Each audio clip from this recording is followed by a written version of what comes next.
Fire in the hole.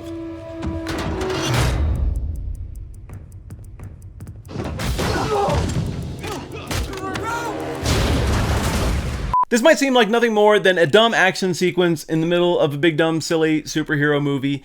But I think if we look a little bit closer, there's really some interesting human psychology on display in that split second.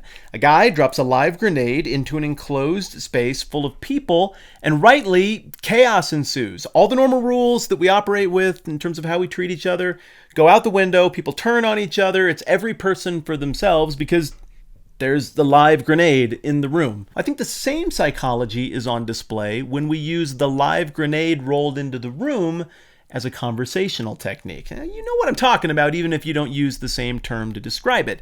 It's this thing that we do when we can feel like the heat is getting turned up on us by everybody else in a conversational circle, and we need the attention to go somewhere else. So cleverly, we might try to think of something that we can roll out there that everybody has to react to and respond to. And then while they're all freaking out about that, we just really sneaky-like make our escape. It's not just something that bad people use, though. Sometimes the people who are after you are wrong and they want to do damage for no good reason. And in that case, it is good, even if you are an admirable person who cares about being upright and noble in your conversational style, to have this in your bag of tricks. And the Apostle Paul is going to demonstrate that he was one of really the early pioneers of the roll the grenade into the room technique in Acts chapter 23, when a whole bunch of people want to see him murdered for thinking the wrong thoughts. But he's going to outfox them, and it's really satisfying and fun. I'm Matt. This is the 10-Minute Bible Hour. Here we go. Here's a quick reset on the story. Paul has made his way back to Jerusalem after 3 big, long missionary journeys where he's seen God transform the lives of a whole bunch of not Jewish people, in addition to a bunch of Jewish people. And he's on his way back to the headquarters of Judaism to talk with his old classmates, because remember, Paul used to be a part of this whole world, about the Jesus thing, and particularly about Jesus and God caring about non-Jewish people. It's been a very controversial thing, and Paul can't seem to make these people happy. Well, ultimately, the conversation can be summarized like this. Paul says Jesus is the completion of everything God was doing in our Jewish past, and now he wants to extend that out and, like God promised Abraham, be a blessing to all the nations through us, the Jewish people. And his opponents are saying, no, Jesus is a false teacher. He was dead wrong, and though it may be regrettable, we did what we had to do to deal with him. And Paul, if you're going to continue to take this tack, we're going to have to do what we need to do to deal with you as well, whether we have school ties or not. Well, Paul pushes their buttons too much. There are trumped-up charges against him, and a big angry zombie mob of Jewish leadership shows up to kill him right outside the temple. Well, the Romans show up just in time and say, you just can't murder people here. We have a no-murder rule.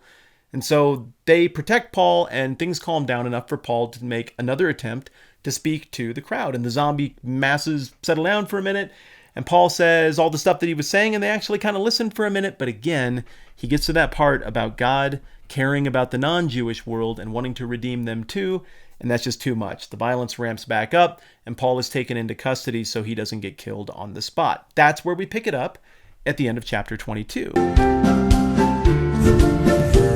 This Roman commander is trying to sort out this weird religious controversy that he doesn't really get or probably care about that much. And so he invites the Jewish leadership to come to the fortress, the Antonia, which is adjoined to Herod's temple, the temple at this time, and to talk with Paul in the room about what the problem is and what needs to happen next. Paul leads by taking the same tack that he's taken this whole time. He's going to tell the truth and go right through the front door. So he says, "My brothers, I fulfilled my duty to God in all good conscience to this day." And then the high priest, Ananias, counters that by having Paul struck in the mouth. Now, Ananias is known historically to have been a pretty cantankerous, difficult fellow, so this seems to be in keeping with other stuff that we know about him. But Paul, if you read between the lines of the New Testament, you figure out pretty quick, this guy's got a bit of feistiness to him, and he fires right back at the high priest, saying, "God will strike you, you whitewashed wall." Wow! I assume by whitewashed wall, even though that's not an insult we would use today, we mean something that's corrupt and horrible, that we put a nice veneer of shininess over the top of to cover up the corruption that's right underneath. It's a pretty profound insult for someone whose job is to be holy. Well, those who were standing near Paul said, "You dare to insult the high priest?"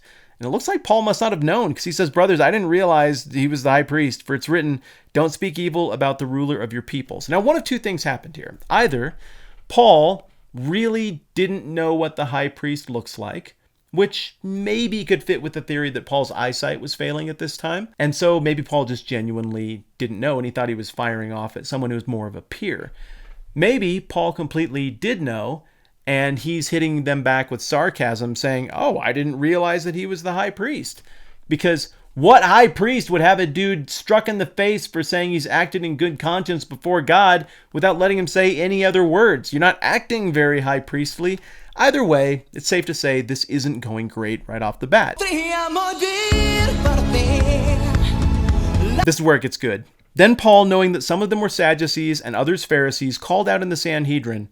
I'll tell you what he says in just a second. But before that, you got to know, like, the one big thing these people disagreed on was the supernatural. The Sadducees were really liberal, get with the times types, and they didn't believe in any of this resurrection stuff, miraculous stuff, but the Pharisees were all in on that kind of stuff. And they bickered about this left and right, the same way the left and right in whatever country you live in bicker about everything today. If you understand how poisoned the well is right now conversationally between those two sides politically in our world, then you can start to imagine how poisoned that well was here. Literally, they're in the room to kill Paul, and that's like the only thing they agree on about anything. Paul does this. "My brothers, I'm a Pharisee, the son of a Pharisee. I stand on trial because of my hope in the resurrection of the dead." Clink, clink, clink, clink, clink.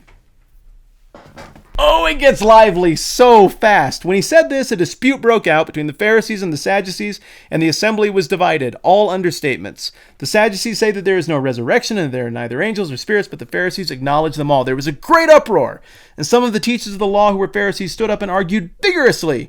"You know, we find nothing wrong with this man." What Paul has done is masterfully harnessed all of the energy of poison and vitriol and dividedness and nastiness and used it to his own advantage in an impossible situation. So they go nuts, and then the dispute became so violent that the commander was afraid Paul would be torn to pieces by them.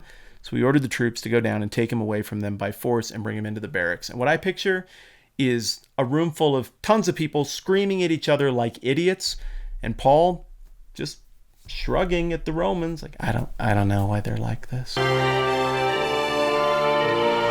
That's a lot of stuff, and I want to get to mail time. So if you like what I'm doing here, subscribe to the channel because that is cool. I got this from John Kaplis, and I think I know what it is, but it's fun to open. I was right. He told me he was going to send me this book. This is Jesus for President. I don't know if I like it or think this at all, but I'm going to read it, and maybe if things seems cool, we'll do... Oh, whoa! This has pictures. I already like your book way better, John. I loved the comment section discussion on the last video about what we should do next. I'm thinking about all of that stuff. There will be next. I'm Matt. This is the 10-Minute Bible Hour. You rule. See you soon.